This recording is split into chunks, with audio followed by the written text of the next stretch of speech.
ಮಂಡ್ಯ ಜಿಲ್ಲೆಯ ಸೀಗೆಹಳ್ಳಿ ಎಂಬ ಊರಿನಲ್ಲಿ ತಮ್ಮ ಸ್ವಂತ ಮನೆಯಲ್ಲಿ ಸೋಮನಾಥ ಅವರು ತಮ್ಮ ಹೆಂಡತಿಯೊಂದಿಗೆ ನಿವೃತ್ತ ಜೀವನವನ್ನು ನೆಮ್ಮದಿಯಾಗಿ ಕಳೆಯುತ್ತಿದ್ದರು. ಶಿಕ್ಷಕರಾಗಿದ್ದ ಅವರು ಒಂದತ್ತು ಮಕ್ಕಳಿಗೆ ಮನೆಯಲ್ಲಿಯೇ ಪಾಠ ಹೇಳಿಕೊಡುತ್ತಿದ್ದರು. ಹಾಗಾಗಿ ಅವರು ಆ ಊರಿನ ಸುತ್ತಮುತ್ತಲವರಿಗೆ ಚಿರಪರಿಚಿತರಾಗಿದ್ದರು. ಸಾಯಂಕಾಲ 4 ಗಂಟೆಯಿಂದ 5 ಗಂಟೆಯ ತನಕ ತಮ್ಮ ಮನೆಯ ಸ್ವಲ್ಪ ದೂರದಲ್ಲಿರುವ ಪಾರ್ಕಿಗೆ ಹೋಗಿ ತಮ್ಮ ಗೆಳೆಯರೊಡನೆ ಹರಟೆ ಹೊಡೆಯುತ್ತಾ ಕುಳಿತುಕೊಳ್ತಿದ್ರು. ಇದು ಅವರ ನಿತ್ಯದ ಮತ್ತು ಎಂದೂ ಬದಲಾಗದ ದಿನಚರಿಯಾಗಿತ್ತು. ಇನ್ನು ಸೋಮನಾಥನವರ ಹೆಂಡತಿ ಅಸ್ತಮದಿಂದ ಬಳಲುತ್ತಿದ್ದರು. ಅವರಿಗೆ ಮನೆಯ ಕೆಲಸ ಮಾಡಲಾಗುತ್ತಿರಲಿಲ್ಲ. ಹಾಗಾಗಿ ಮನೆಯಲ್ಲಿ ಒಬ್ಬ ಕೆಲಸದಾಕೆಯನ್ನು ನೇಮಿಸಿಕೊಂಡಿದ್ದರು. ಅವಳು ತಿಂಡಿ ಅಡುಗೆಯಿಂದ ಹಿಡಿದು ಮನೆಯ ಎಲ್ಲ ಕೆಲಸವನ್ನು ಮಾಡಿಕೊಂಡು ಇವರಿಬ್ಬರನ್ನ ಕೂಡ ಪ್ರೀತಿಯಿಂದ ನೋಡಿಕೊಳ್ತಿದ್ಲು. ಹೊರಗಿನ ಕೆಲಸವನ್ನು ಒಬ್ಬ ಕೆಲಸದಾಳು ಬಂದು ಮಾಡಿ ಹೋಗುತ್ತಿದ್ದ. ಯಾವ ತೊಂದರೆ ಇಲ್ಲದೆ ಅವರ ಜೀವನ ಈ ರೀತಿ ನೆಮ್ಮದಿಯಾಗಿ ಸಾಗುತ್ತಿತ್ತು. ಸೋಮನಾಥರ ಮಕ್ಕಳಲ್ಲಿ ಒಬ್ಬ ಮಗಳು ಆಸ್ಟ್ರೇಲಿಯಾದಲ್ಲಿ ಇದ್ದಳು. ಅವಳು ತುಂಬ ಚುರುಕಾಗಿದ್ದಳು. ಕೆಲಸಕ್ಕೆ ಎಂದು ಆಸ್ಟ್ರೇಲಿಯಾಗೆ ಹೋಗಿ ಸೇರಿಕೊಂಡಿದ್ದಳು. ಆಗಾಗ ಊರಿಗೆ ಕೂಡ ಬಂದು ಹೋಗುವುದಕ್ಕೆ ಅವಳಿಗೆ ಆಗುತ್ತಿರಲಿಲ್ಲ. ಇನ್ನು ಸೋಮನಾಥನವರ ಮಗ ಏರ್ಪೋರ್ಟ್ನಲ್ಲಿ ಕೆಲಸ ಮಾಡುತ್ತಿದ್ದ. ಇಬ್ಬರು ಹೆತ್ತವರ ಖರ್ಚುಗಳಿಗಾಗಿ ಹಣವನ್ನು ಕಳಿಸಿಕೊಡುತ್ತಿದ್ದರು. ನಿವೃತ್ತ ಜೀವನದಲ್ಲಿ ಸಾಮಾನ್ಯವಾಗಿರುವ ಹಣದ ಕೊರತೆಯೇನೂ ಅವರಿಗೆ ಇರಲಿಲ್ಲ. ಅವರಿಬ್ಬರು ಜೊತೆಯಾಗಿ ಒಬ್ಬರಿಗೊಬ್ಬರು ಮಾನಸಿಕ ಸಂಗಾತಿಯಾಗಿ ಸಂತೃಪ್ತಿಯಿಂದ ಜೀವನ ಮಾಡುವುದನ್ನು ನೋಡುವಾಗ ಸಂತೋಷವಾಗುತ್ತಿತ್ತು. ಸೋಮನಾಥನವರು ಒಂದು ರೀತಿಯಲ್ಲಿ ಸಮಾಜ ಸೇವೆಯನ್ನು ಕೂಡ ಮಾಡ್ತಿದ್ರು. ಯಾರಾದರೂ ಕಷ್ಟದಲ್ಲಿದ್ದಾರೆ ಎಂದರೆ ತಕ್ಷಣ ಅವರಿಗೆ ನೆರವಾಗುತ್ತಿದ್ದರು. ಇನ್ನು ನನ್ನ ಮತ್ತು ಸೋಮನಾಥನವರ ಸ್ನೇಹ ಶುರುವಾಗಿದ್ದೇ ಅವರ ಈ ಸಹಾಯ ಮಾಡುವ ಗುಣದಿಂದ. ನಾನು ಈ ಊರಿಗೆ ಟ್ರಾನ್ಸ್ಫರ್ ಆಗಿ ಬಂದಾಗ ನಮ್ಮ ಮಗನಿಗೆ 5 ವರ್ಷ. ನಾವಿಬ್ಬರು ಕೆಲಸಕ್ಕೆ ಹೋಗುವುದರಿಂದ ನಮಗೆ ಬೇಬಿ ಸಿಟ್ಟಿಂಗ್ ಅಗತ್ಯವಿತ್ತು. ನಮಗೆ ಸಿಕ್ಕಿದ ಮನೆಯ ಹತ್ತಿರವೇ ಇದ್ದ ಸೋಮನಾಥ ಅವರಿಗೆ ಏನಾದರೂ ಗೊತ್ತಿರಬಹುದು ಎಂದು ನಾವು ಅವರನ್ನು ಭೇಟಿಯಾಗಿ ವಿಚಾರಿಸಿದೆವು. ನಮ್ಮ ಸಮಸ್ಯೆಯನ್ನು ಕೇಳಿದವರೇ, ಏನಮ್ಮ, ಇಲ್ಲಿ ಹತ್ತಿರದಲ್ಲಿ ಎಲ್ಲೂ ಬೇಬಿ ಸಿಟ್ಟಿಂಗ್ ಇಲ್ಲ. ಅಷ್ಟು ಚಿಕ್ಕ ಮಗುವನ್ನು ಅಲ್ಲೆಲ್ಲ ಬಿಡುವುದಕ್ಕಿಂತ ನಮ್ಮ ಮನೆಯಲ್ಲಿಯೇ ಬಿಟ್ಟು ಹೋಗು. ನಾನು ನನ್ನ ಹೆಂಡತಿ ಯಾವಾಗಲೂ ಮನೆಯಲ್ಲಿಯೇ ಇರುತ್ತೇವೆ. ಕೆಲಸಕ್ಕೂ ಮನೆಯಲ್ಲಿ ಇದ್ದಾರೆ. ನಮಗೂ ಮಗುವಿನ ಜೊತೆ ಸಮಯ ಕಳೆದಂತಾಗುತ್ತದೆ ಎಂದಿದ್ದರು. ನಾವಿಬ್ಬರು ಎಷ್ಟೆಷ್ಟು ರೀತಿಯಿಂದ ಬೇಡವೆಂದರೂ ಕೇಳದೆ ಸೋಮನಾಥರು ಮತ್ತು ಅವರ ಹೆಂಡತಿ ಬೇರೆ ಕಡೆ ಬೇಬಿ ಸಿಟ್ಟಿಂಗ್ಗೆ ಸೇರಿಸಲು ಒಪ್ಪಿಕೊಳ್ಳಲಿಲ್ಲ. ಆನಂತರ ನಮ್ಮ ಮಗಳು ಸುಧಾ ಸೋಮನಾಥನವರ ಮನೆಯ ಸದಸ್ಯರಾಗಿದ್ದಳು. ಹೀಗೆ ನಮ್ಮ ಅವರ ಸ್ನೇಹ ಚೆನ್ನಾಗಿ ಬೆಳೆದಿತ್ತು. ನಾವು ಕೂಡ ಅವರ ಮನೆಯ ಸದಸ್ಯರೇ ಆಗಿದ್ದೆವು. ಹೀಗಿರುವಾಗ ಒಂದು ಸಲ ನಾವು 1 ತಿಂಗಳ ರಜೆಯಲ್ಲಿ ನಮ್ಮ ಊರಿಗೆ ಹೋಗಿ ಬಂದಾಗ ಸೋಮನಾಥ ಅವರ ಮನೆಯಲ್ಲಿ ಒಬ್ಬ ಹೊಸ ಸದಸ್ಯರು ಸೇರಿಕೊಂಡಿದ್ದರು. ಅವರ ಮನೆಗೆ ಬಂದು ಹೋಗುವವರ ಪರಿಚಯ ನಮಗಿತ್ತು. ಆದರೆ ಇವರು ಯಾರೋ ಅಪರಿಚಿತರು ಎಂದು ಯೋಚಿಸುತ್ತಿರುವಾಗ ಸೋಮನಾಥನವರೇ ಈತ ನನ್ನ ಹಳೆಯ ಗೆಳೆಯ ರಾಮಶೆಟ್ಟಿ. ಸ್ಕೂಲ್ ಮುಗಿಯುವ ತನಕ ನಮ್ಮಿಬ್ಬರನ್ನ ಚಡ್ಡಿ ದೋಸ್ತ ಅಂತಾನೆ ಕರೀತಾ ಇದ್ರು. ಅವನು ಮುಂದೆ ಓದಿ ಬ್ಯಾಂಕಿನಲ್ಲಿ ಕೆಲಸಕ್ಕೆ ಸೇರಿ ದೇಶವನ್ನೆಲ್ಲ ಸುತ್ತಾಡಿಕೊಂಡು ಬಂದ. ನಾನು ಒಬ್ಬ ಗೌರ್ಮೆಂಟ್ ಶಾಲೆಯ ಶಿಕ್ಷಕನಾಗಿ ಇಲ್ಲೇ ಉಳಿದು ಬಿಟ್ಟಿದ್ದೆ. ಈಗ ನಮ್ಮ ಸಂಸಾರಕ್ಕೆ ಸೇರಿರುವ ಹೊಸ ಸದಸ್ಯ ಎಂದು ಪರಿಚಯಿಸಿದಾಗ ನಮಗೆ ಏನೋ ಒಂದು ರೀತಿಯಲ್ಲಿ ನಮಗೂ ಪರಿಚಿತರಾಗಿದ್ದರು. ತುಂಬ ಆತ್ಮೀಯರು ಆಗಿದ್ದರು. ಅವರು ಕೆಲಸದಿಂದ ನಿವೃತ್ತರಾದ ಮೇಲೆ ಅವರಿಗೆ ಪತ್ನಿ ವಿಯೋಗವಾಗಿ ಈಗ 3 ವರ್ಷದ ಮೇಲಾಗಿತ್ತು. ಹೆಂಡತಿ ತೀರಿಕೊಂಡ ನಂತರ ರಾಮಶೆಟ್ಟಿ ಅವರು ಕೆಲವು ದಿನ ಮಕ್ಕಳ ಜೊತೆ ಇದ್ದರು. ಸರಿ ಹೋಗದೆ ಮತ್ತೆ ವಾಪಸ್ ಬಂದವರು ಮೈಸೂರಿನಲ್ಲಿ ಮನೆ ಮಾಡಿಕೊಂಡಿದ್ದರು. ಅಲ್ಲಿ ಒಬ್ಬ ಮನೆಯ ಕೆಲಸದಾಳನ್ನು ಸ್ವಲ್ಪ ದಿನಗಳ ಮಟ್ಟಿಗೆ ಇಟ್ಟುಕೊಂಡು ನಂತರ ಬಿಡಿಸಿದ್ದರು. ಅವನ ಕಾಟ ತಡೆಯಲಾರದೆ ಅವನನ್ನು ಕಳುಹಿಸಿ ಹೊರಗಿನಿಂದ ಹೋಟೆಲ್ನಲ್ಲಿ ಊಟ ತೆಗೆದುಕೊಂಡು ಬಂದು ತಿನ್ನುತ್ತಿದ್ದರು. ಅವರ ಚಿಕ್ಕ ಮಗ ಬಾಂಬೆಯಲ್ಲಿದ್ದ. ಆದರೆ ಅವರಿಗೆ ಮದುವೆ ಆಗಿರಲಿಲ್ಲ ಮತ್ತು ಗ್ರ್ಯಾಜುಯಿಟಿ ಹಣವನ್ನು ಅವರು ಠೇವಣಿ ಇಟ್ಟಿದ್ದರಿಂದ ತಿಂಗಳು ಸುಮಾರು 8,000ದಷ್ಟು ಬಡ್ಡಿ ಬರುತ್ತಿತ್ತು. ಇಷ್ಟೆಲ್ಲ ಇದ್ದರೂ ಮನೆಯಲ್ಲಿ ಒಬ್ಬನೇ ಇರುವ ಒಂಟಿತನವನ್ನು ಅವರಿಂದ ಸಹಿಸಲಾಗದೆ ಜೀವನವೇ ಬೇಡವೆನ್ನುವಷ್ಟು ಬೇಸರ ಕೊಟ್ಟುಕೊಂಡಿದ್ದರು. ಅದೇ ಸಮಯದಲ್ಲಿ ಅವರಿಗೆ ಸೋಮನಾಥನವರ ಭೇಟಿಯಾಗಿತ್ತು. ಗೆಳೆಯನನ್ನು ನೋಡಿದಾಗ ದುಃಖ ತಡೆಯಲಾಗದೆ, ಸೋಮ, ನನಗೊಂದು ಸಹಾಯ ಮಾಡ್ತೀಯಾ? ಯಾರಾದರೂ ನನ್ನನ್ನು ಇಟ್ಟುಕೊಳ್ಳುವವರಿದ್ದರೆ ದಯವಿಟ್ಟು ಹೇಳು. ಆಗಲಾದರೂ ನಾನು ಕಣ್ಣು ಮುಚ್ಚುವ ತನಕ ಸುಖವಾಗಿರುತ್ತೇನೆ. ನನಗಂತೂ ಈ ಜೀವನವೇ ಬೇಡವಾಗಿದೆ ಎಂದಾಗ ಅಪರೂಪಕ್ಕೆ ಸಿಕ್ಕಿದ ಗೆಳೆಯನನ್ನು ನೋಡಿ ಸಂತೋಷವಾಗುವುದಕ್ಕಿಂತ ಅವನ ಕಷ್ಟವನ್ನು ಕೇಳಿ ವಿಪರೀತ ನೊಂದುಕೊಂಡಿದ್ದರು. ರಾಮ, ಯಾಕೆ ನೀನು ವೃದ್ಧಾಶ್ರಮಕ್ಕೆ ಸೇರಬಾರದು ಎಂದು ಸಹಜವಾಗಿ ಕೇಳಿದ್ದರು. ಈ ಪ್ರಶ್ನೆಗೆ ರಾಮಶೆಟ್ಟಿ ಅವರು ಒಂದು ದೊಡ್ಡ ಕಥೆಯನ್ನು ಹೇಳಿದ್ದರು. ವೃದ್ಧಾಶ್ರಮಕ್ಕೆ ಸೇರಿಕೊಳ್ಳಬಹುದು. 2-3 ಸಾವಿರ ಕೊಟ್ಟರೆ ನಮ್ಮನ್ನು ಒಂದು ವಸ್ತುವಿನಂತೆ ಜೋಪಾನವಾಗಿ ನೋಡಿಕೊಳ್ತಾರೆ. ನನಗೆ ಅಲ್ಲಿ ಆ ಕಟ್ಟುನಿಟ್ಟು ರೂಲ್ಸ್ಗಳನ್ನೆಲ್ಲ ಮುಳ್ಳಿನ ಜೊತೆಗೆ ಇರುವಂತೆ ಅನಿಸುತ್ತದೆ. ಆ ರೀತಿಯ ಜೀವನ ನನಗೆ ಇಷ್ಟ ಇಲ್ಲ. ಒಂದು ವಸತಿ ಗೃಹದಲ್ಲಿ ಜೀವಿಸುವಂತೆ ಯಾವ ರೀತಿ ಆತ್ಮೀಯತೆ ಇಲ್ಲದೆಯೂ ಎಲ್ಲರ ಜೊತೆಗೆ ಆತ್ಮೀಯತೆಯ ಮುಖವಾಡ ಹಾಕಿಕೊಂಡು ಜೀವಿಸುವ ಕೃತಕ ಜೀವನ ನನಗೆ ಇಷ್ಟ ಇಲ್ಲ. ನನಗೇನು ಮಾಡಬೇಕು ಅದನ್ನು ಮಾಡಲಾಗದೆ ಅವರೇನು ಮಾಡಬೇಕೆಂದು ಬಯಸುತ್ತಾರೋ ಅದನ್ನು ನಮಗೆ ಬೇಡವಾದರೂ ಮಾಡಿಕೊಂಡಿರುವುದರಿಂದ ಏನು ಸಂತೋಷ ಸಿಗುತ್ತದೆ ಹೇಳಿ? ನನಗೆ ವೃದ್ಧಾಶ್ರಮದ ಆರಾಮವೂ ಬೇಕು. ಜೊತೆಗೆ ನನಗೆ ಬೇಕಾದ ಹಾಗೆ ಜೀವಿಸುವ ಸ್ವಾತಂತ್ರ್ಯ ಬೇಕು. ಅದಕ್ಕೆ ಅಲ್ಲವೇ ನಾನು ಮಗನ ಮನೆಯಿಂದ ವಾಪಸ್ ಬಂದಿದ್ದು. ಅವರವರ ಸಂಸಾರವೇ ಅವರಿಗೆ ಇದೆ. ನನ್ನನ್ನು ನೋಡಿಕೊಳ್ಳುವಷ್ಟು ಸಮಯ ಅವರಿಗಿಲ್ಲ. ಅದು ಅವರ ತಪ್ಪಲ್ಲ. ಈಗಿನ ನಮ್ಮ ಜೀವನದ ರೀತಿಯ ತಪ್ಪು, ವ್ಯವಸ್ಥೆಯ ತಪ್ಪು. ಜೀವನ ಸಾಗಿಸಲು ಇಬ್ಬರು ದುಡಿಯಬೇಕಾದ ಸಂದರ್ಭದಲ್ಲಿ ಅವರವರ ಕೆಲಸಗಳೇ ಅವರಿಗೆ ಹೆಚ್ಚಾಗಿರುವಾಗ ಮತ್ತು ಭಾರವಾಗಿರುವಾಗ ಅವರ ಮಕ್ಕಳನ್ನು ಬೇಬಿ ಕೇರ್ಗಳಿಗೆ ತಳ್ಳುವ ಈ ದಿನಗಳಲ್ಲಿ ನಮ್ಮ ಭಾರ ಹೊರುವುದು ಅವರಿಗೆ ಹೇಗೆ ಸಾಧ್ಯ ಹೇಳು? ಅವರಿಗೆ ಹೊಂದಿಕೊಂಡು ಹೋಗುವುದು ನಮಗೂ ಸಾಧ್ಯವಿಲ್ಲ. ನಾವಿನ್ನೂ ಹಿಂದಿನ ಕಾಲದಿಂದ ಹೊರಬಂದಿಲ್ಲ. ಹೆತ್ತವರನ್ನು ಸಾಕುವುದು ಮಕ್ಕಳ ಕರ್ತವ್ಯವೆಂದು ನಾವು ಹೇಳಿದರೂ ಅವರವರ ಕರ್ತವ್ಯಗಳನ್ನು ನಿಭಾಯಿಸುವುದರಲ್ಲಿ ಅವರು ಯಂತ್ರಗಳಾಗಿರುವಾಗ ನಮ್ಮ ಭಾರ ಹೆಚ್ಚಿಸುವ ಕೆಲಸ ಅವರಿಗೆ ಬೇಡವಾಗುವುದು ಸಹಜ. ಹೊರೆ ಜಾಸ್ತಿ ಆದಾಗ ಯಾರಾದರೂ ಸರಿ ಅದನ್ನು ಪಕ್ಕಕ್ಕೆ ತಳ್ಳಲು ನೋಡುವರೇ ಹೊರತು ಭಾರದೊಡನೆ ಜಗ್ಗಿಕೊಂಡು ಬೆಳೆಯುತ್ತಿರುವ ನಾಗರಿಕತೆಯ ನಾಗಾಲೋಟದೊಡನೆ ಓಡಿ ಹೋಗಲಾಗದೆ ಹಿಂದೆ ಬೀಳುವುದನ್ನು ಯಾರು ಬಯಸುತ್ತಾರೆ? ನಾವೇ ನಮ್ಮ ಹೊರೆಯನ್ನು ಅವರ ಮೇಲೆ ಭಾರ ಹಾಕದಿರುವುದೇ ಸರಿ. ಆಗ ಸೋಮನಾಥರಿಗೆ ಗೆಳೆಯನ ಈ ಕಥೆಯಿಂದ ತಾವು ಇಲ್ಲಿಯ ತನಕ ಯೋಚಿಸದಿರುವ ಎಷ್ಟೋ ಸತ್ಯಗಳ ದರ್ಶನವಾಗಿ ಚಿಂತೆಗೀಡು ಮಾಡಿಕೊಟ್ಟಿತು. ಅನುಭವಗಳಷ್ಟು ದೊಡ್ಡ ಶಿಕ್ಷಕರು ಬೇರೆ ಯಾರೂ ಇಲ್ಲ. ಮನೆಗೆ ಬಂದ ನಂತರವೂ ಸೋಮನಾಥರು ಗೆಳೆಯನ ಮಾತುಗಳನ್ನು ನೆನಪಿಸಿಕೊಳ್ಳುತ್ತಲೇ ಇದ್ದರು. ಇದು ಜೀವನದ ನಗ್ನ ಸತ್ಯ. ಮಕ್ಕಳು ಹೆತ್ತವರು ಎನ್ನುವ ಸಂಬಂಧದ ಚೌಕಟ್ಟೆ ಬದಲಾಗುತ್ತಿರುವ ಸತ್ಯ. ಈ ಸತ್ಯವನ್ನು ಒಪ್ಪಿಕೊಳ್ಳದಿದ್ದರೆ ಕೊನೆಯ ಕಾಲದಲ್ಲಿ ನಿರಾಸೆಯನ್ನು ಖಂಡಿತ ಎದುರಿಸಬೇಕಾಗುತ್ತದೆ. ಮಕ್ಕಳನ್ನು ಸಾಕುವ ಕರ್ತವ್ಯ ನಮ್ಮದು. ನಾವು ಅನುಭವಿಸಿದ ಒಂದು ಕ್ಷಣದ ಸುಖಕ್ಕೆ ತೆರಬೇಕಾದ ಬೆಲೆ. ನಾವು ಅವರನ್ನು ಹೊತ್ತು ಬೆಳೆಸಿದ್ದಕ್ಕೆ ಅವರು ನಮ್ಮನ್ನು ಸಾಕಬೇಕೆಂಬ ಬಯಕೆಯಿಂದ ನಾವು ಅವರ ಮೇಲೆ ನಮ್ಮ ಹೊರೆ ಹೊರಿಸಿದರೆ ನಾವು ನಮ್ಮ ಕರ್ತವ್ಯವನ್ನು ಸ್ವಾರ್ಥದ ದೃಷ್ಟಿಯಿಂದ ಅಷ್ಟೇ ನೋಡುತ್ತಿರುತ್ತೇವೆ ಎಂದಾಗುತ್ತದೆ. ಆಗ ತಂದೆ ತಾಯಿ ಎನ್ನುವ ಪವಿತ್ರತೆ ಉಳಿಯುವುದಿಲ್ಲ. ರಾಮಶೆಟ್ಟಿ ಮಕ್ಕಳ ಜೊತೆಗಿರಲು ಹೋಗಿ ನೋವು ಅನುಭವಿಸಿ ಬಂದಿರುವುದರಿಂದ ಮಕ್ಕಳ ಮೇಲಿನ ಪ್ರೀತಿ ಅವನಿಗೆ ಈಗ ಹಿಂಸೆಯಾಗಿದೆ. ನಾವು ಮಕ್ಕಳಿಂದ ದೂರವೇ ಉಳಿದಿರುವುದರಿಂದ ಮಕ್ಕಳ ಮಮತೆಗೇನು ಕೊರತೆ ಇಲ್ಲ. ನಮ್ಮ ಮಕ್ಕಳು ಅಪರೂಪಕ್ಕೊಮ್ಮೆ ಬರುತ್ತಾರೆ. ಆಗ ಮನೆಯಲ್ಲಿ ಸದ್ದು ಗದ್ದಲ ತುಂಬುತ್ತದೆ. ಅವರು ಬಂದು ಹೋದ ಮೇಲೆ 4 ದಿನ ಬೇಜಾರಾಗುತ್ತದೆ. ನನ್ನ ಹೆಂಡತಿ ಸುಮಿತ್ರ ಇಲ್ಲದಿದ್ದರೆ ನನ್ನ ಅವಸ್ಥೆಯು ರಾಮಶೆಟ್ಟಿಯಂತೆ ಆಗುತ್ತಿತ್ತೇನೋ. ರಾಮಶೆಟ್ಟಿಗೆ ಸಂಗಾತಿ ಇಲ್ಲದೆ ಪಾಪ ಎಷ್ಟೊಂದು ಒಂಟಿತನ ಅನುಭವಿಸುತ್ತಿದ್ದಾನೆ. ಕೊನೆಯ ಕಾಲದಲ್ಲಿ ಗಂಡ ಹೆಂಡತಿಯರು ಹೆಚ್ಚು ಹೆಚ್ಚು ಆತ್ಮೀಯರಾಗುವುದು ಇದಕ್ಕೆ ಇರಬೇಕು ಅನಿಸುತ್ತದೆ. ಈ ಆತ್ಮೀಯತೆಯ ಸಂತೃಪ್ತಿ ನನಗಿದೆ. ರಾಮಶೆಟ್ಟಿ ಅದರಿಂದ ಪಾಪ ವಂಚಿತನಾಗಿದ್ದಾನೆ. ರಾಮ ಯಾವಾಗಲೂ ತುಂಬ ಗಮ್ಮತ್ತಿನಿಂದ ಇರುತ್ತಿದ್ದ ಮನುಷ್ಯ. ಆಟ, ಊಟ, ತಿರುಗಾಟ, ಫ್ರೆಂಡ್ಸ್, ಮಾತುಕತೆ, ಕಾಮಿಡಿ ಎಲ್ಲ ಬೇಕಿತ್ತು ಅವನಿಗೆ. ಆದರೆ ಈಗ ಜೀವನ ಮಾಡುವ ಆಸೆ ಅವನಿಂದ ದೂರವಾಗಿದೆ. ಗೆಳೆಯನ ಪರಿಸ್ಥಿತಿ ಸೋಮನಾಥರನ್ನು 2 ದಿನ ವಿಪರೀತ ಕಾಡಿತ್ತು. ಯೋಚನೆ ಮಾಡಿ ಮಾಡಿ ಕೊನೆಗೆ ಯಾಕೆ ನಾನೇ ಅವನಿಗೆ ನಮ್ಮ ಮನೆಯಲ್ಲಿ ಆಶ್ರಯ ಕೊಡಬಾರದು ಎನ್ನುವ ಹಂತಕ್ಕೆ ಅವರು ತಲುಪಿದ್ದರು. ಆದರೆ ಅದಕ್ಕೆ ಸುಮಿತ್ರ ಅವರ ಒಪ್ಪಿಗೆಯೂ ಬೇಕಿತ್ತು. ಇದು ನಾನೊಬ್ಬನೇ ತೆಗೆದುಕೊಳ್ಳುವ ನಿರ್ಧಾರವಲ್ಲ. ಒಬ್ಬ ಹೊರಗಿನ ವ್ಯಕ್ತಿ ಸದಾ ನಮ್ಮ ಜೊತೆ ಇರಲು ಬರುತ್ತಿದ್ದಾನೆ ಎಂದಾಗ ಬೇರೆ ಹಲವಾರು ಅನಾನುಕೂಲತೆಗಳು ಎದುರಾಗಬಹುದು. ನಮ್ಮ ಮನೆ ಏನೋ ದೊಡ್ಡದಾಗಿಯೇ ಇದೆ. ಒಂದು ರೂಮಿನಲ್ಲಿ ಅವನು ಉಳಿದುಕೊಳ್ಳುತ್ತಾನೆ. ಅವನೊಬ್ಬ ನಮ್ಮ ಜೊತೆ ಊಟ ಮಾಡಿದರೆ ನಮ್ಮ ಗಂಟೇನೂ ಕಡಿಮೆ ಆಗುವುದಿಲ್ಲ. ಆದರೆ ನಮ್ಮ ಏಕಾಂತಕ್ಕೆ ಧಕ್ಕೆ ಆಗುತ್ತದೆ. ಈಗಿನಂತೆ ಸಂತೋಷದಿಂದ ಸ್ವಚ್ಛಂದವಾಗಿರಲು ಸಾಧ್ಯವಾಗುವುದಿಲ್ಲ. ನನಗಂತೂ ಅವನು ಗೆಳೆಯನೇ.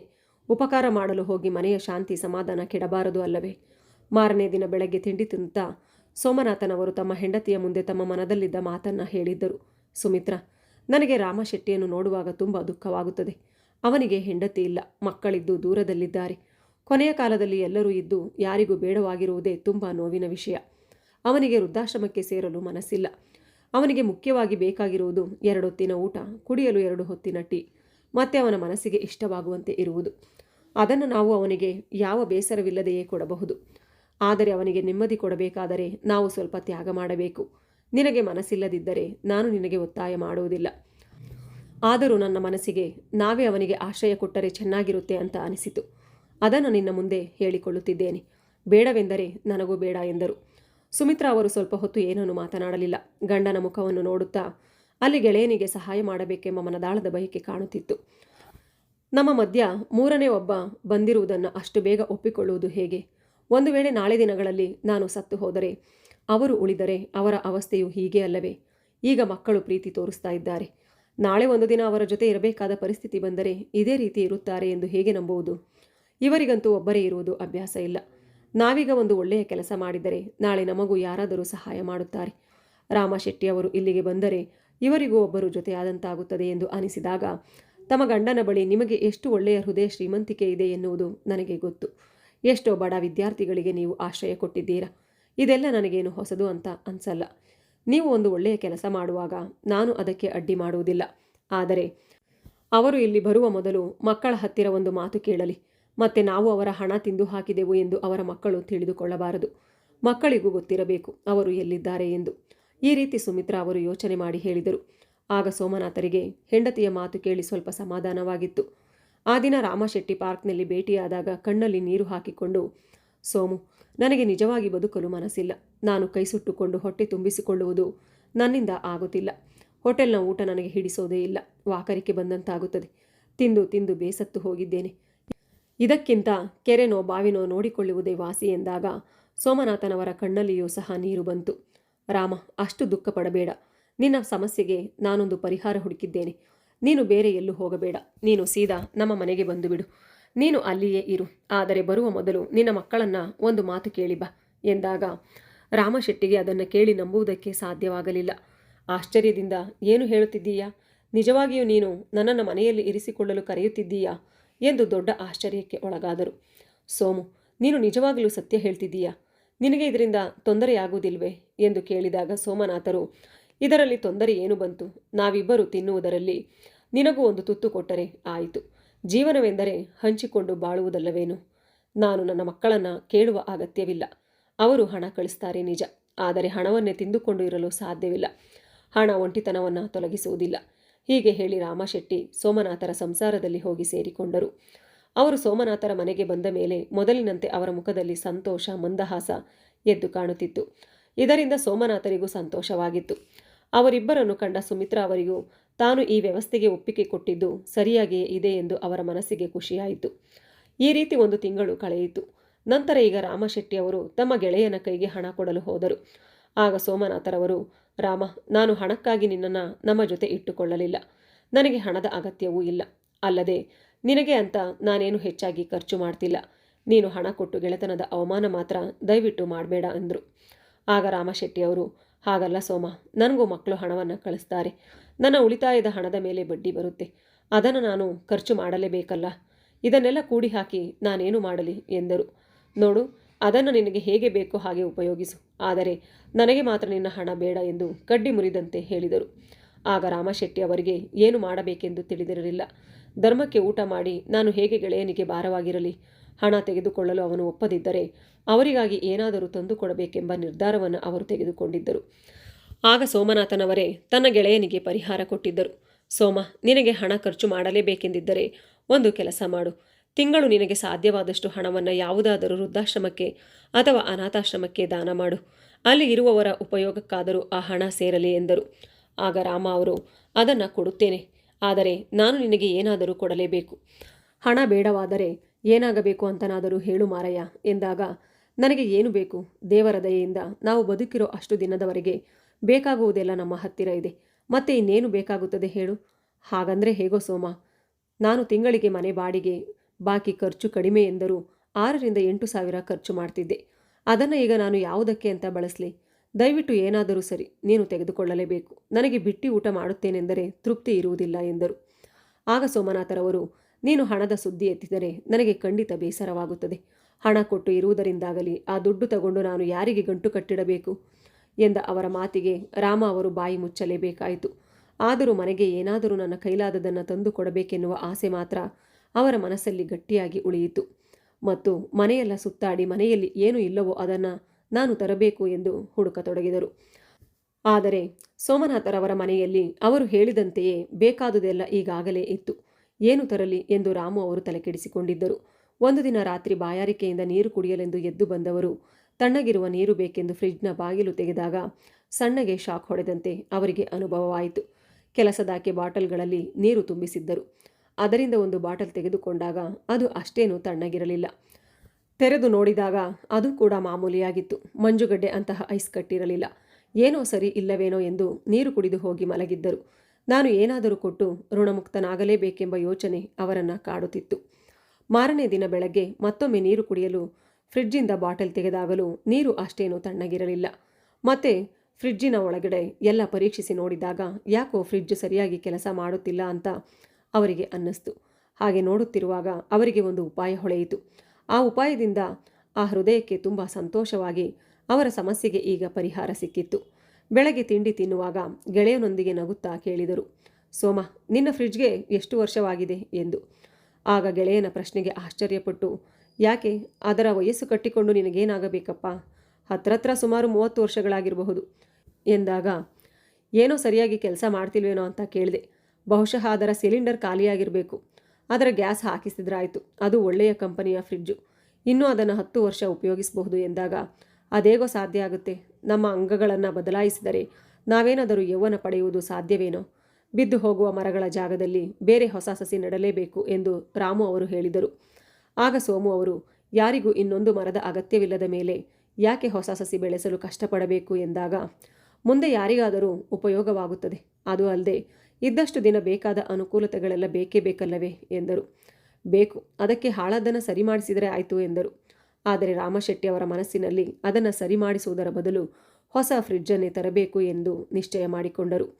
ತಿಂಡಿ ಮುಗಿಸಿದ ನಂತರ ಸೋಮನಾಥನವರು ಹೆಂಡತಿಯನ್ನು ಕರೆದುಕೊಂಡು ಅವರು ಮನೆಯಿಂದ ಹೊರಗಡೆ ಹೋಗಿದ್ದರು. ಅವರ ಹೆಂಡತಿಗೆ ಆರೋಗ್ಯ ಸರಿಯಿಲ್ಲದ ಕಾರಣ ಚೆಕಪ್ ಮಾಡಿಸಲು ಹೋಗಿದ್ದರು.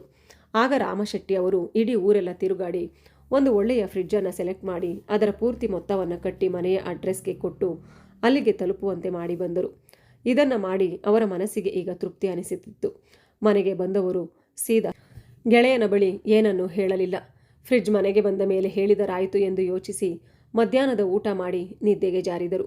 ಸಾಯಂಕಾಲ ಎಲ್ಲರೂ ಕುಳಿತು ಟೀ ಕುಡಿಯುತ್ತಿರುವಾಗ ರಾಮಶೆಟ್ಟಿ ತಮ್ಮ ಗೆಳೆಯನನ್ನು ಕೇಳಿದರು, ಡಾಕ್ಟರ್ ಏನು ಹೇಳಿದ್ರು ಅಂತ. ಆಗ ವಯಸ್ಸಾದ ಮೇಲೆ ಬರುವ ಕಾಯಿಲೆಗಳಿಗೆಲ್ಲ ಪರಿಹಾರವಿದೆಯೇನು? ಆದಷ್ಟು ವಾಕಿಂಗ್ ಮಾಡುತ್ತಾ ಓಡಾಡಿ ಲವಲವಿಕೆಯಿಂದ ಇರಿ ಎಂದು ಹೇಳಿದ್ರು.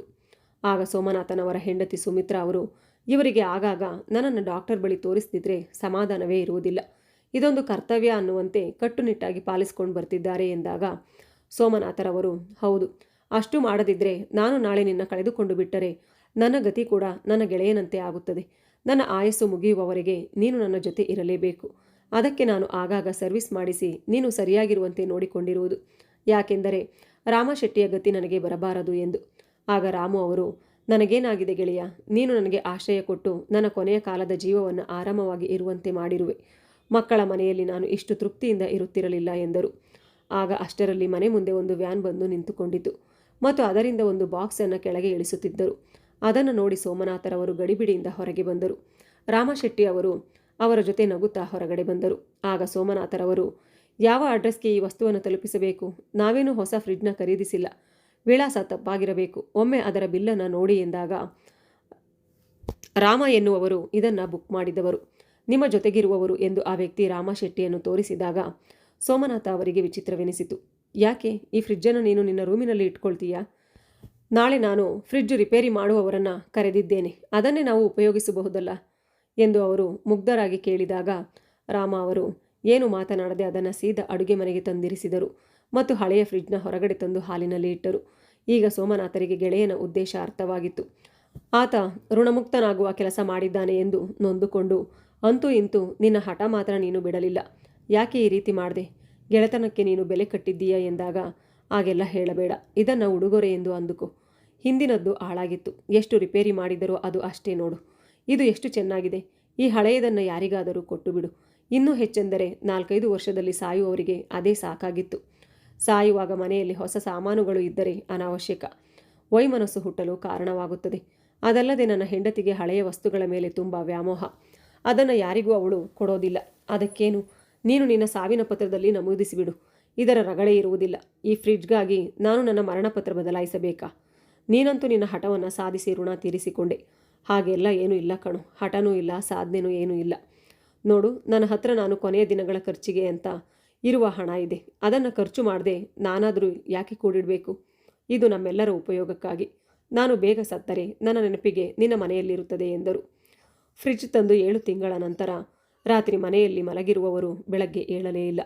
ಬೆಳಗಾದ ತಕ್ಷಣ ಕೆಲಸದವರು ಕಾಫಿ ಕೊಡಲು ಹೋದಾಗ ಶಾಂತವಾಗಿ ಮಲಗಿದ್ದ ರಾಮಶೆಟ್ಟಿಯನ್ನು ಎಬ್ಬಿಸಲು ನೋಡಿದಾಗ ಅವರ ತಣ್ಣನೆ ಕೊರೆಯುತ್ತಿದ್ದ ದೇಹ ಸ್ಪರ್ಶದಿಂದ ಬೆಚ್ಚಿಬಿದ್ದು ಸೋಮನಾಥರನ್ನು ಜೋರಾಗಿ ಕರೆದ. ಕೊನೆಯ ಕಾಲಕ್ಕೆ ಯಾವ ಕಷ್ಟಗಳಿಲ್ಲದೆ ಜೀವ ತೊರೆದ ಗೆಳೆಯನನ್ನು ನೋಡಿ ಸೋಮನಾಥರಿಗೆ ಸಾವಿನಲ್ಲೂ ಸುಖ ಇದೆ ಎಂದು ಅನಿಸಿತು. ಕೂಡಲೇ ಚೀಟಿಯಲ್ಲಿದ್ದ ಅವರ ಚಿಕ್ಕ ಮಗನನ್ನು ಸಂಪರ್ಕಿಸಿದರು. ಸಂಜೆಯಾಗಬೇಕಾದರೆ ದೊಡ್ಡ ಮಗನ ಸಂಸಾರ ಕೂಡ ಬಂದಿತ್ತು. ಬಾಂಬೆಯಲ್ಲಿ ಅವರು ಬರುವುದು ಸಾಧ್ಯವಾಗಿರಲಿಲ್ಲ. ಇಲ್ಲಿನ ಮಗ ಸೊಸೆ ಬಂದವರೇ ರಾಮಶೆಟ್ಟಿಯ ಮೇಲೆ ಬಿದ್ದು ಗೋಳಾಡುವುದನ್ನು ನೋಡಿದಾಗ ಸೋಮನಾಥರವರಿಗೆ ಈ ತೋರಿಕೆಯ ನಾಟಕ ಅಗತ್ಯವಿದೆಯೇ ಎಂದು ಅನಿಸಿದರೂ ಕೂಡ ಸುಮ್ಮನಾಗಿದ್ದರು. ಇರುವಾಗ ಸರಿಯಾಗಿ ನೋಡಿಕೊಳ್ಳಲಿಲ್ಲ, ಸತ್ತಾಗ ಈ ಗೋಳಿನ ನಾಟಕ ಏಕೆ? ಯಾರಿಗೂ ಕಾಯುವ ಅಗತ್ಯವಿಲ್ಲದೆ ಅವಸರದಲ್ಲಿ ಶವ ಸಂಸ್ಕಾರವು ಮುಗಿದಾಗ ಸೋಮನಾಥರಿಗೆ ಅನಿಸಿದ್ದು, ಯಾರು ನೋಡಲಿ ಬಿಡಲಿ. ಸಾವು ತನ್ನಿಂದ ತಾನೇ ಬಂದು ಜೀವನದ ಎಲ್ಲ ಜಂಜಾಟಗಳಿಗೂ ಸುಖ ಸಂತೋಷಗಳಿಗೂ ವಿರಾಮ ಹಾಕುತ್ತದೆ. ರಾಮು ಒಂದು ರೀತಿಯಲ್ಲಿ ಗೆಳೆಯನಿಗೂ ಭಾರವಾಗದೆ ಜಾಗ ಖಾಲಿ ಮಾಡಿಬಿಟ್ಟ ಪುಣ್ಯಾತ್ಮ. ಸೋಮನಾಥರು ಆ ದಿನ ಅವರ ಮಕ್ಕಳನ್ನು ಅಲ್ಲೇ ಉಳಿಸಿಕೊಂಡಿದ್ದರು ಮತ್ತು ರಾಮಶೆಟ್ಟಿ ಅವರ ಬಟ್ಟೆ ಬರೆಗಳನ್ನು ಯಾರಿಗಾದರೂ ದಾನ ಮಾಡಬಹುದು ಎಂದು ಅದನ್ನೆಲ್ಲ ಒಟ್ಟುಗೂಡಿಸಿ ಒಂದು ಬ್ಯಾಗ್ನಲ್ಲಿ ತುಂಬಲು ಸೊಸೆ ಮಂಚದ ಕೆಳಗೆ ಇದ್ದ ಒಂದು ಸೂಟ್ಕೇಸನ್ನು ಓಪನ್ ಮಾಡಿ ನೋಡಿದಾಗ ಆಶ್ಚರ್ಯವೆನಿಸುವ ಹಾಗೆ ಅವರ ಬ್ಯಾಂಕ್ ಖಾತೆಗಳ ಪುಸ್ತಕ ಆ ಸೂಟ್ಕೇಸ್ನಲ್ಲಿ ಇತ್ತು. ಆ ಬ್ಯಾಂಕ್ ಪುಸ್ತಕ ಅವರ ಹತ್ತಿರ ಇದ್ದ ಹಣದ ಲೆಕ್ಕವನ್ನು ತೆರೆದಿಟ್ಟಿತ್ತು. ಅವರ ಖಾತೆಯಲ್ಲಿ ಸುಮಾರು 45,000 ಚಿಲ್ಲರೆ ಹಣವಿತ್ತು. ಜೊತೆಗೆ 25 ಲಕ್ಷ ಫಿಕ್ಸ್ ಡೆಪಾಸಿಟ್ ಮಾಡಿದ್ದ ಸರ್ಟಿಫಿಕೇಟ್ಗಳು ಇದ್ದವು. ಅವರ ಪರ್ಸ್ನಲ್ಲಿ ಸುಮಾರು 4,000 ಹಣವಿತ್ತು. ಆಗ ಅವರ ಮಗ ಬ್ಯಾಂಕ್ ಪಾಸ್ಬುಕ್ಕನ್ನು ನೋಡಿದಾಗ ಅದರಲ್ಲಿ ತಮ್ಮ ಬಾಂಬೆಯಿಂದ ಕಳಿಸುತ್ತಿದ್ದ ಹಣ ತಿಂಗಳು ಜಮಾ ಆಗುತ್ತಿತ್ತು. ತಾನು ಕೂಡ ಒಮ್ಮೊಮ್ಮೆ ಕಳುಹಿಸುತ್ತಿದ್ದ ಹಣವನ್ನು ಕೂಡ ಖಾತೆಗೆ ಸೇರಿಸಲಾಗಿತ್ತು. ಅದಲ್ಲದೆ ಅವರ ಡೆಪಾಸಿಟ್ನ ಬಡ್ಡಿ ಅದಕ್ಕೆ ಜಮಾ ಆಗುತ್ತಿರುವುದು ಕಂಡು ಬಂದಿತು. ಅವರು ಕಳೆದ 6 ತಿಂಗಳಿಂದ ಹೆಚ್ಚಿಗೆ ಏನು ಹಣ ತೆಗೆದಿರಲಿಲ್ಲ. ತಿಂಗಳು 2,000 ಹಣ ಆಸರೆ ಎನ್ನುವ ವೃದ್ಧಾಶ್ರಮಕ್ಕೆ ಕಟ್ಟಾಗುತ್ತಿತ್ತು. 7 ತಿಂಗಳ ಹಿಂದೆ ಒಂದೇ ಬಾರಿಗೆ 30,000 ತೆಗೆಯಲಾಗಿತ್ತು. ಯಾಕೆ ತೆಗೆದಿರಬಹುದು ಎಂದು ತಲೆಗೆಡಿಸಿಕೊಂಡಾಗ ಅವರ ಬ್ಯಾಗಿನಲ್ಲಿ ಸಿಕ್ಕಿದ್ದ ಫ್ರಿಡ್ಜ್ ತೆಗೆದುಕೊಂಡ ಬಿಲ್ಲು ಉತ್ತರ ಹೇಳಿತು. ಮಾರನೇ ದಿನ ಬೆಳಗ್ಗೆ ರಾಮಶೆಟ್ಟಿಯ ಸೊಸೆ ಮನೆಯೆಲ್ಲ ಪತ್ತೆ ಹಚ್ಚಿ ಕೆಲಸದ ಹುಡುಗನ ಹತ್ತಿರ ವಿಚಾರಿಸಿದಾಗ ಆತ ಯಜಮಾನರ ಗೆಳೆಯರೇ ಇದನ್ನು ತಂದು ಇಟ್ಟದ್ದೆಂದು ಹೇಳಿದ್ದನ್ನು ಖಚಿತಪಡಿಸಿಕೊಂಡಳು. ರಾಮಶೆಟ್ಟಿಯವರ ಸಾಮಾನುಗಳನ್ನು ಹಿಡಿದುಕೊಂಡು ಹೊರಡುವಾಗ ಅವರ ಮಗ ಸೋಮನಾಥರ ಜೊತೆ ತಂದೆಯವರು ಒಂದು ಫ್ರಿಡ್ಜ್ ತೆಗೆದುಕೊಂಡ ಬಿಲ್ಲು ಇದೆ. ಆ ಫ್ರಿಡ್ಜ್ ಇದೇನಾ? ಅದನ್ನು ನಾವು ಈಗ ತೆಗೆದುಕೊಂಡು ಹೋಗುತ್ತೇವೆ ಎಂದಾಗ ಸೋಮನಾಥರಿಗೆ ಏನು ಹೇಳಲಾಗದೆ ನಾಲಗೆ ಮರಗಟ್ಟಿ ಹೋದಂತಾಗಿತ್ತು. ಅವರು ಹೂ ಎಂದು ತಲೆ ಅಲ್ಲಾಡಿಸಿ ಅಲ್ಲಿಂದ ಎದ್ದು ಹೊರಗೆ ಹೋದಾಗ ಅಲ್ಲೇ ಇದ್ದ ನನಗೆ ಅದರ ಹಿಂದಿನ ಕತೆ ಗೊತ್ತಾಗಿದ್ದರಿಂದ ಅದನ್ನು ಯಾರು ಮುಟ್ಟಬೇಡಿ ಎಂದು ಕೂಗಿ ಹೇಳಬೇಕೆನಿಸಿದರೂ ನನ್ನ ನಾಲಿಗೆ ಅಲ್ಲಾಡದೆ ನಿಷ್ಕ್ರಿಯಗೊಂಡಿತು. ರಾಮನ ಮಗ ಹೋಗುವಾಗಲೂ ಇಷ್ಟು ದಿನ ನೋಡಿಕೊಂಡಿದ್ದಕ್ಕೆ ಉಪಕಾರ ಸ್ಮರಣೆಯನ್ನು ಮಾಡದೆ ಒಂದು ವೃದ್ಧಾಶ್ರಮದಿಂದ ತಂದೆ ಸತ್ತ ಬಳಿಕ ಅವರ ಸಾಮಾನುಗಳನ್ನು ತೆಗೆದುಕೊಂಡು ಹೋಗುವಂತೆ ಹೋದ ಮಗ ಸೊಸೆಯನ್ನು ಹೃದಯ ಬಿರಿಯುವ ನೋವಿನಿಂದ ನೋಡುತ್ತಾ ಸೋಮನಾಥರು ಸ್ತಬ್ಧವಾಗಿ ನಿಂತಿದ್ದರು. ರಾಮಶೆಟ್ಟಿ ಅಂತ ನತದೃಷ್ಟ ತಂದೆಗಾಗಿ ಅವರ ಕಣ್ಣಿನಿಂದ ಉರುಳಿದ 4 ಹನಿ ಕಣ್ಣೀರು ಭೂಮಿಗೆ ಸೇರಿ ಹೋಗಿತ್ತು. ಇನ್ನು ಸೋಮನಾಥರ ಹೆಂಡತಿ ಕಲ್ಲು ಶಿಲೆಯಾಗಿ ನಿಂತಿದ್ದರು. ರಾಮಶೆಟ್ಟಿ ಖಾತೆಯಲ್ಲಿದ್ದ ಹಣ ತೆಗೆಯುವ ಪ್ರೊಸೀಜರ್ ಕೇಳಲೆಂದು ಅವರ ಮಗ ಬ್ಯಾಂಕಿಗೆ ಹೋದಾಗ ಅಲ್ಲಿಯ ಬ್ರಾಂಚ್ ಮ್ಯಾನೇಜರ್ ರಾಮಶೆಟ್ಟಿ ನಮಗೆಲ್ಲ ತುಂಬ ಹತ್ತಿರದವರು ಆಗಿದ್ದರು. ಅವರ ಮರಣದ ಸುದ್ದಿ ತಿಳಿದು ನಮಗೆಲ್ಲ ತುಂಬ ನೋವಾಯಿತು. ಅಂದಹಾಗೆ ಅವರು ನಮ್ಮ ಸೇಫ್ ಕಸ್ಟಡಿಯಲ್ಲಿ ಇಡಲು ಒಂದು ಸೀಲ್ ಮಾಡಿದ ಕವರ್ ಕೊಟ್ಟಿದ್ದರು. ನಾನು ಸತ್ತ ಮೇಲೆ ಮಗ ಬಂದಾಗ ಕೊಡಿ ಅಂತ ಹೇಳಿದ್ದರು. ಆ ಕವರನ್ನು ತರಿಸಿ ತೆಗೆದುಕೊಂಡು ಹೋಗಿ ಎಂದು ಕೊಟ್ಟಾಗ ಮಗ ಆಗಲೇ ಅದನ್ನು ಓಪನ್ ಮಾಡಿ ಅದರಲ್ಲಿದ್ದ ಅಕ್ಷರವನ್ನು ಓದಿದ್ದ. ಅದು ರಾಮಶೆಟ್ಟಿಯವರು ರಿಜಿಸ್ಟರ್ ಮಾಡಿದ ಬಿಲ್ಲಿನ ಪ್ರತಿಯಾಗಿತ್ತು. ಅದನ್ನು ಓದಿದ ಅವನಿಗೆ ನಾಲಿಗೆಯ ಮೇಲಿದ್ದ ತೇವಾಂಶ ಒಣಗಿ ಹೋದಂತಾಯಿತು. ಮುಖವೆಲ್ಲ ಬಿಳಿಚಿಕೊಂಡಾಗ ಪಕ್ಕದಲ್ಲಿದ್ದ ಅವನ ಹೆಂಡತಿ ಅವನ ಕೈಯಲ್ಲಿದ್ದ ಪೇಪರನ್ನು ಕಿತ್ತುಕೊಂಡು ಓದಲು ಶುರು ಮಾಡಿದಳು. ಅದರಲ್ಲಿ ಅವರ 25 ಲಕ್ಷ ದುಡ್ಡಿನ ಬಗ್ಗೆ ಬರೆದಿತ್ತು. ಅದರಲ್ಲಿದ್ದ ಸಂಪೂರ್ಣ ಹಣವನ್ನು ಆಸರೆ ಎಂಬ ವೃದ್ಧಾಶ್ರಮಕ್ಕೆ ದಾನವಾಗಿ ಅದರಲ್ಲಿ ನಮೂದಿಸಲಾಗಿತ್ತು. ಕೊನೆಗೆ ಇಬ್ಬರು ಗಂಡ ಹೆಂಡತಿ ಪೇಚೆ ಮೋರೆ ಇಟ್ಟುಕೊಂಡು ಅಲ್ಲಿಂದ ಹೊರ ನಡೆದರು. ಕೇಳಿದಿರಲ್ಲ ಸ್ನೇಹಿತರೆ ಈ ಕಥೆಯನ್ನು. ಇದನ್ನು ಕೇಳಿ ನಿಮಗೆ ಏನನಿಸಿತು ಅಂತ ಕಮೆಂಟ್ ಮೂಲಕ ತಿಳಿಸಿ. ಧನ್ಯವಾದಗಳು.